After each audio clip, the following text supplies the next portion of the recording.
C'est une fête comme il n'en a jamais eu dans toute la région.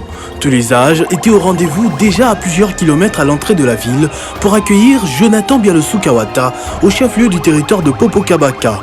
Plus de 30 000 personnes à vue d'œil se sont massées les longs des rues et ont assisté à son intronisation par les chefs coutumiers comme le prince du Kwango avec remise de différents insignes, rites et honneurs.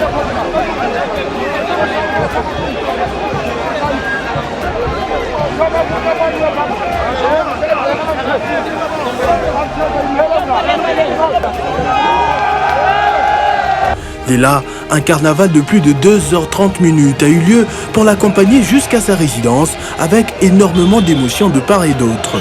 Au peuple, Jonathan Byalossou Kawata a appelé à un soutien indéfectible à la coalition FCC Cash, fruit des deux dignes fils du pays soucieux de son développement, à savoir le président de la République Félix Tshisekedi et son frère, l'autorité morale du FCC Joseph Kabila.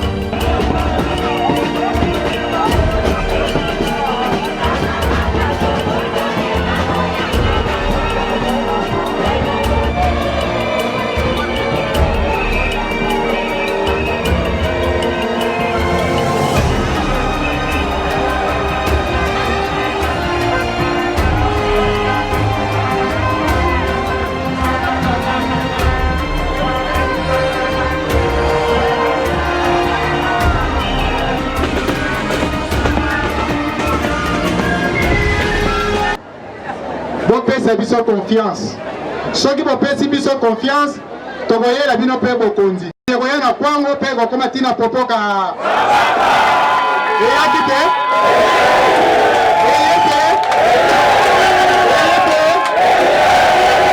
Oya bimaki mwana mboka, oya zali pe ya biso, Antoine Félix Tshisekedi, président de la République.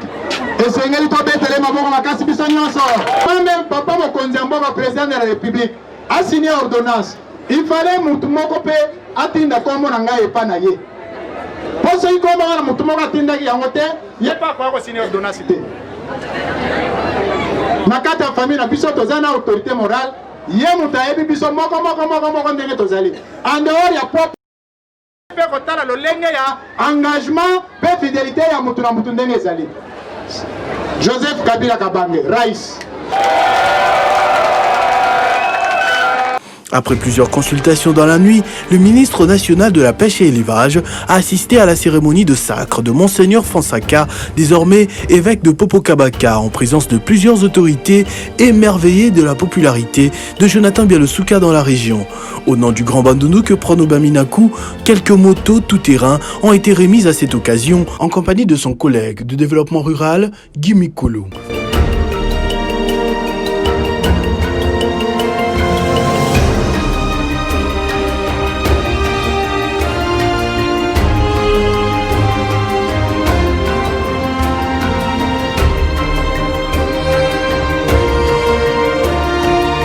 Profitant de cette aubaine, ce digne fils du Kwango a conduit les directeurs de cabinet adjoints du chef de l'État au pont Loaï en compagnie de son collègue de développement rural, Guy Mikolo. Coupé depuis 4 ans, divisant Poko-Kabaka et Kasongolunda. Autre fait déploré, c'est l'état de la route nationale numéro 16 qui est en ce moment quasiment impraticable et appelle à une intervention urgente du gouvernement tel que plaidé par Jonathan Byalossou Kawata. Ce pont est d'intérêt provincial pour nous au Kwango puisque ce pont relie les territoires de Kasongolunda à celui de Poko-Kabaka. Et comme vous pouvez le savoir, ce sont deux territoires à vocation agricole. Sans ce pont, on ne peut plus produire, sans ce pont, on ne peut plus évacuer, sans ce pont, il n'y a même pas de circulation de véhicules. La RN16, c'est une route qui nécessite un asphaltage. Ce n'est plus une route qu'il faut encore faire avec le cantonnage manuel. Maintenant, tout ce qu'on va faire, c'est encore du provisoire pour permettre quand même aux petits véhicules de circuler. Puisque vous avez vu même l'état dans lequel cette route-là se trouve. En sa qualité de ministre national de pêche et élevage, il a remis quelques intrants aux pêcheurs de la région au nom du chef du gouvernement et du président de la République avant de poser la première pierre pour la construction du bâtiment qui devra abriter l'ISP Poko-Kabaka.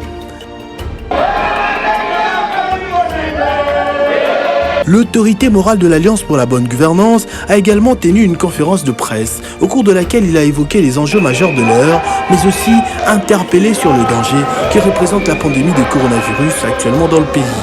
L'occasion également de signifier le poids politique de l'Alliance pour la bonne gouvernance actuellement parmi les premières forces au regard du nombre de ses élus et de son ancrage sur terrain. Tous les élus de l'ABG, conduits par le président national ad intérim Jean-Pierre Passisa-Pamba, ont pris part à l'ensemble des activités aux côtés de l'autorité morale. Le coq qui chante et réveille ceux qui dorment encore, symbole phare du parti, a été offert à l'autorité morale. Des chants de joie ont été entonnés pour marquer une approbation totale au discours de l'autorité morale de l'Alliance pour la bonne gouvernance. En dialecte, on pouvait entendre « Personne ne va rester derrière, tout le monde dans l'ABG ».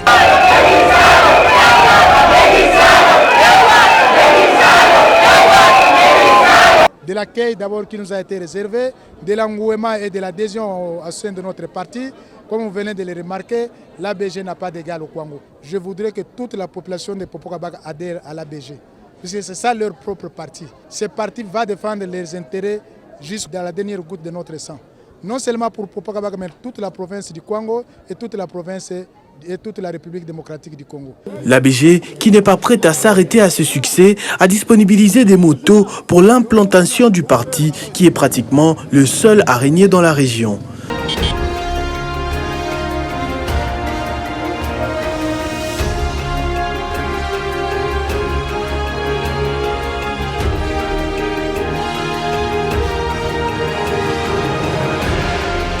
Sa popularité, sa force, son poids se justifient entre autres par des actions concrètes telles que cette salle polyvalente construite sur fonds propres et inaugurée dans les secteurs de Dinga, territoire de Kenge, et à Nduri-Mupangi. Une autre salle est actuellement en construction.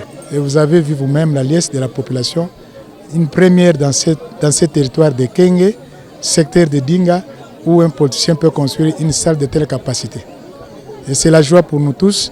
Il y a toujours de la joie à vouloir produire quelque chose. Quelque chose que vous avez comme un morceau de bois, vous le façonnez, ça devient une planche. Cette planche-là commence à être utile, on fabrique une chaise, les gens commencent à s'asseoir sur cette chaise et c'est la joie.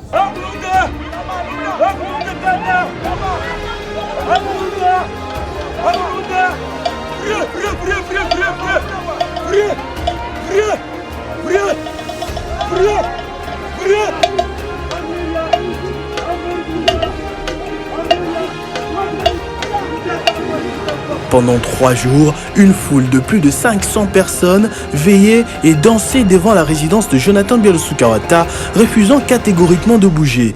Une manière pour eux d'honorer leur Kinshasa dans des ministres nationaux et provinciaux, des élus des 2 chambres, des membres du cabinet du chef de l'État étaient témoins du triomphe de celui que l'on appelle, pas sans raison, le bulldozer, un leader de taille sur lequel le Front commun pour le Congo de Joseph Kabila peut compter. Jonathan Bialoussouka reste donc l'homme qui incarne le leadership de rassembleur et du développement pour le Kwango.